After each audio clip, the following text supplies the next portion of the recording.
ನಾನಿವಾಗ ಹೋಗ್ತಾ ಇರೋದು ಮಡ್ಲೂರಿಗೆ.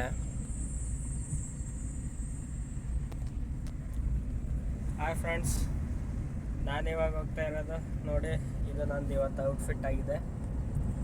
ನಾನಿವಾಗ ಹೋಗ್ತಾ ಇರೋದು ಸೀದಾ ಮಡ್ಲೂರಿಗೆ ಹೋಗ್ಬೇಕಾಗಿತ್ತು, ಆದರೆ ಒಂದು ಸ್ವಲ್ಪ ಕೆಲಸ ಉಂಟು. ನಮ್ಮ ತೋಟದಲ್ಲಿ ನಮ್ಮ ಡ್ಯಾಡ್ ಒಬ್ಬರು ಡೋರ್ ತೆಗೆದು ಊರಿಗೆ ಹೋಗ್ಬಿಟ್ಟವ್ರೆ.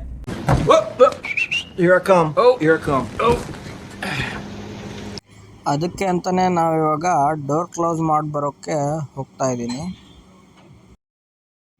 ನೋಡಿ ನಮ್ಮ ಹುಲಿ ಹಾಗೆ ಸೈಡಿಗೆ ಹಾಕ್ಬಿಟ್ಟು ನಾವು ಒಳಗಡೆ ಹೋಗ್ತಾ ಇದ್ದೀವಿ. ಬನ್ನಿ ಹೋಗೋಣ.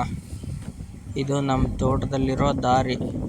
ಈ ದಾರಿ ಹೇಗೆ ಮಾಡಿದ್ದಾರೆ ಅಂದರೆ, ಅಕ್ಕಪಕ್ಕ ಬೇರೆ ತೋಟಗಳಿರ್ತವೆ, ಇದು ನಮ್ಮ ಹೊಲದ ಸಪ್ರೇಟ್ ಓನ್ ದಾರಿ. ನಾವೇ ಮಾಡಿಸ್ಕೊಂಡಿರೋದು, ನಾವು ಅಷ್ಟೇ ಓಡಾಡೋದು. ಹಾಗೆ ಅಲ್ಲಿಂದ ನಡ್ಕೊಂಡು ನೋಡಿ, ಇದು ನಮ್ಮ ತೋಟಕ್ಕೆ ಬಂದ್ವಿ. ನನ್ನ ಬ್ಯಾಕ್ ಸೈಡ್ ಕಾಣೋದು ಅಡಿಕೆ ತೋಟ, ಇದು ಮುಂದ್ಗಡೆ ಇರೋದು ಇದು ಸೂರ್ಯಕಾಂತಿ ತೋಟ. ಮತ್ತು ಸೂರ್ಯಕಾಂತಿ ಮತ್ತು ಬೆಳ್ಳುಳ್ಳಿ ಮತ್ತು ಟೊಮೆಟೊ ಪ್ಲಾಟ್ ಹಾಕಿದ್ವಿ. ಸೂರ್ಯಕಾಂತಿ ತೋಟದಲ್ಲಿ ಹೂವೇ ಇಲ್ಲ ಅನ್ಕೋಬೇಡಿ, ಬೆಳೆ ಕಟಾವಾಗಿದೆ. ಅಯ್ಯೋ, ಡೋರ್ ಹಾಕಿದ್ದಾಗೆ ಇದೆಯಲ್ಲ, ಸುಮ್ಮನೆ ಬಂದಂಗಾಯ್ತು.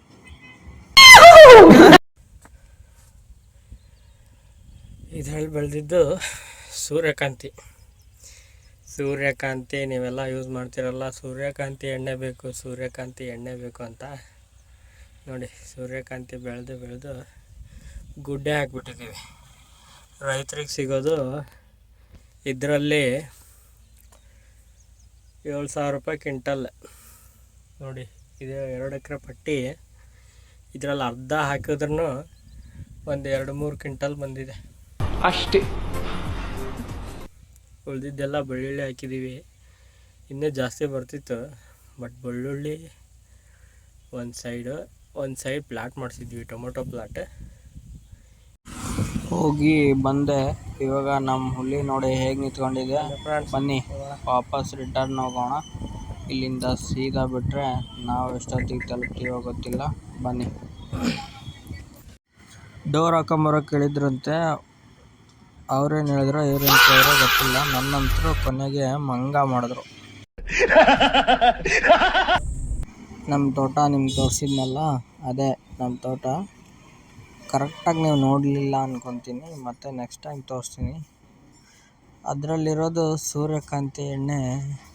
ತೆಗೆದ್ರೆ ಕಂಪ್ನಿಯವ್ರು ಲಾಭ ಮಾಡ್ಕೊತಾರೆ, ಬಟ್ ರೈತರಿಗೆ ಏನೂ ಸಿಗಲ್ಲ. ಇವಾಗ ರೈತರ ಪರಿಸ್ಥಿತಿ ಹೆಂಗಾಗ್ಬಿಟ್ಟಿದೆ ಅಂದರೆ, ಬೆಳೆದು ಕಂಪ್ನಿಯವ್ರ ಕೈ ಕೆಳಗೆ ಕೆಲಸ ಮಾಡೋ ಅಂಥ ಜೀತದಾಳ ಆಗ್ತಿದ್ದಾರೆ. ರೈತರೆಲ್ಲ ಹೋಗಿ ನೇಣು ಹಾಕ್ಕೊಂಡು ಬ್ಯಾಂಕಲ್ಲಿ ಸಾಲ ಇಟ್ಕೊಂಡಿದ್ದಾರೆ. ಇದು ಇವತ್ತಿನ ಪರಿಸ್ಥಿತಿ.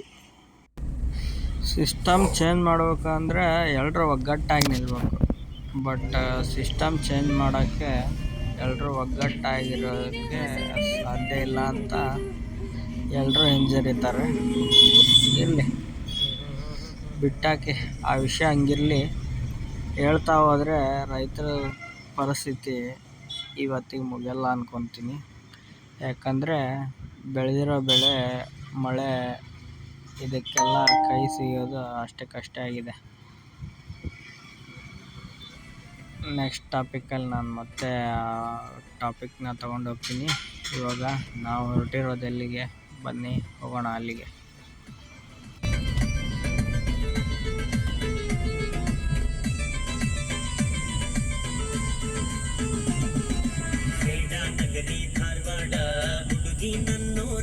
ಫ್ರೆಂಡ್ಸ್, ನನ್ನ ವೈಫ್ ಇವಾಗ ತವ್ರ ಮನೆಗೆ ಹೋಗಿದ್ದಾಳೆ. ಅವಳ ಕರ್ಕೊಂಡು ಹಾಗೆ ಒಂದು ಮದುವೆ ಇದೆ, ಮುಗಿಸ್ಕೊಂಡು ಬರೋಣ ಅಂತ ನಾನು ಬಂದಿದ್ದೀನಿ. ಈಗ ನೋಡಿ, 1-2 ದಿನ ಆಯಿತು. ಅವ್ರ ರಿಯಾಕ್ಷನ್ ಹೇಗಿರುತ್ತೆ ಅಂತ ನಾನು ಹೋದ್ಮೇಲೆ ನೋಡೋಣ, ಬನ್ನಿ.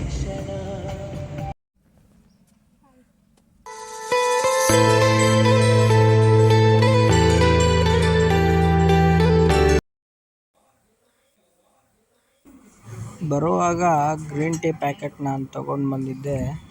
ಟೀನಲ್ಲಿ ಹಾಕಿಕೊಟ್ರೆ ನಮ್ಮ ಮಾವನ ರಿಯಾಕ್ಷನ್ನು ಹೀಗಿತ್ತು. ಇದೇನಪ್ಪ ದಾರ ಗೀರ ಎಲ್ಲ ಹಾಕ್ಕೊಟ್ಟಿದ್ದಾರೆ ಅಂತ ಒಂದು ಸಿಪ್ ಬೈಟ್ ಹೇಳ್ಕೊಂಡ್ರು. ಚೆನ್ನಾಗಿದೆ. ಡ್ರೈ ಫ್ರೂಟ್ಸ್ ಲಡ್ಡು ಹೇಗೆ ಮಾಡ್ತಾರೆ, ಏನೇನು ಇಂಗ್ರೀಡಿಯೆಂಟ್ಸ್ ಬೇಕು, ಇದರಿಂದ ಏನು ಬೆನಿಫಿಟ್ಸ್ ಇದೆ ಅಂತ ನಮ್ಮ ವೈಫ್ ಹೇಳ್ತಾರೆ, ನೋಡ್ಕೊಂಬನ್ನಿ.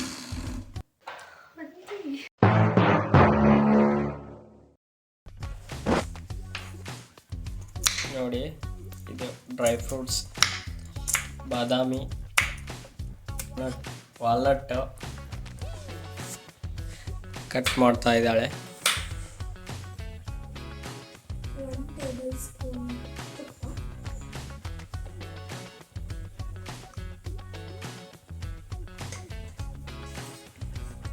ಫಸ್ಟು ಪಂಪ್ಕಿನ್ ಸೀಡ್ಸ್ ಕಾಯಿ, ಬಾಳೆಕಾಯಿ ಏನು ಈ ಥರನೇ ಇಡ್ಬೇಕಾ?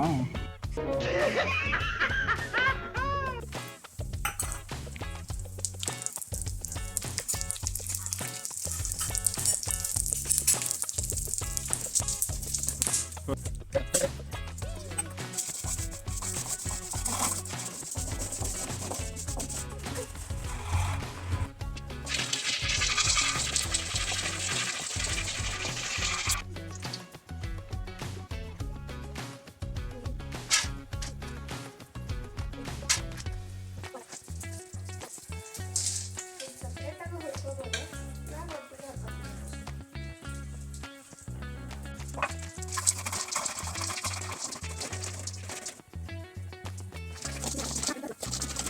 ಪಿಸ್ತಾ ಹಾಕಿಲ್ಲ, ನೀವು ಬೇಕಂತ ಹಾಕೋಬೋದು.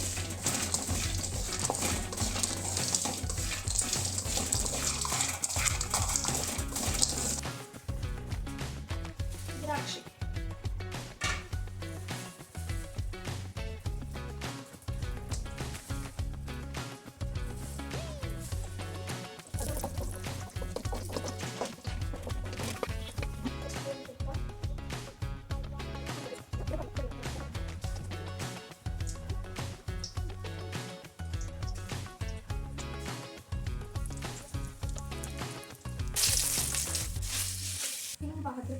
ನಾನು ಬೇಡ ಉತ್ತತ್ತಿ ಪೌಡ್ರ್ ಮಾಡ್ಕೊಂಡಿರೋದು ಮಿಕ್ಸಿ ಮಾಡ್ತಿದ್ದೀವಿ.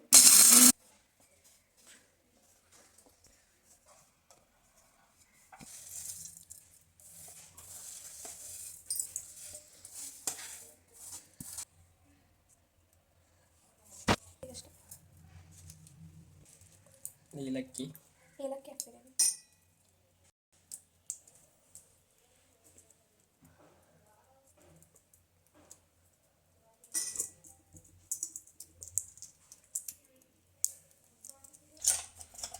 ಮಿಕ್ಸಿ ಮಾಡ್ಕೊಂಡಿರೋದನ್ನು ಎಲ್ಲ ಸೀಡ್ಸ್ ಹಾಕ್ತಿದ್ದೀವಿ.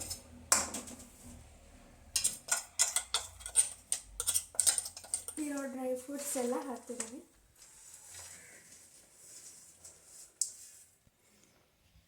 ಈಗ ಮಿಕ್ಸ್ ಮಾಡ್ಕೊಳ್ಳೋಣ.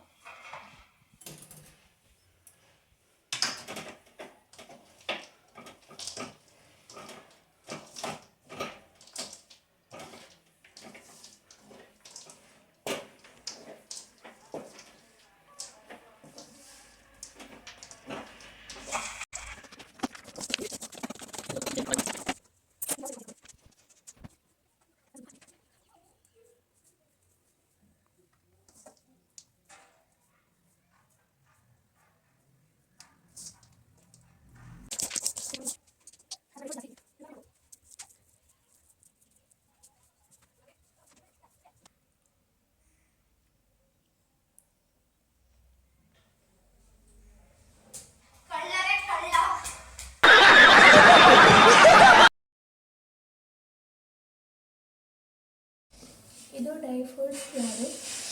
ಇದರಲ್ಲಿ ಡ್ರೈ ಫ್ರೂಟ್ಸ್ ಮತ್ತು ಆಲ್ ಸೀಡ್ಸ್ ಇದೆ. ಸೀಡ್ಸ್ ಹಾಕಿ ಮಾಡಿರೋದು. PCOD, PCOS, ಹಾರ್ಮೋನ್ ಇಂಬ್ಯಾಲೆನ್ಸ್ ಅಥವಾ ಜಿಮ್ಮಿಗೆ ಹೋಗೋರಾಗಿರ್ಬೋದು, ಆಲ್ಮೋಸ್ಟ್ ಎಲ್ಲರೂ ತೊಗೋಬೋದು. ಶುಗರ್ ಕಂಟೆಂಟ್ ಇರೋದಿಲ್ಲ, ಆಮೇಲೆ ಬೆಲ್ಲ ಹಾಕಲ್ಲ, ಶುಗರ್ ಹಾಕಲ್ಲ, ಯಾಕಂದರೆ ಖರ್ಜೂರ ಹಾಕಿರುತ್ತೆ. So healthy, low sugar content, ಅದಕ್ಕೆ ಹೆಲ್ತ್ಗೆ ತುಂಬ ಒಳ್ಳೆಯದು. ಡೈಲಿ ಒಂದೊಂದು ತೊಗೊಂಡ್ರೆ ಹೆಲ್ತ್ ಆಲ್ಮೋಸ್ಟ್ ಆಲ್ ನಾವು ಈಗ ಇರೋ ಫುಡ್ ಆಗಿರ್ಬೋದು ಅದರಲ್ಲೆಲ್ಲ ಕೆಮಿಕಲ್ಸ್ ಹಾಕಿರ್ತಾರೆ. ಬೆಲ್ಲದಲ್ಲಾಗಿರ್ಬೋದು, ಸಕ್ಕರೆಯಲ್ಲಾಗಿರ್ಬೋದು. ಈಗ ಶುಗರ್ ಪೇಷಂಟ್ಸ್ಗಳೆಲ್ಲ ಜಾಸ್ತಿ ಆಗ್ತಿದ್ದಾರೆ, ಸೊ ಅವ್ರಿಗೆಲ್ಲ ಇದು ಈಸಿಯಾಗಿ ತೊಗೋಬೋದು, ಯಾಕಂದರೆ ಶುಗರ್ ಕಂಟೆಂಟ್ ಇರೋದಿಲ್ಲ. ಹೆಲ್ತ್ಗೆ must and should good food.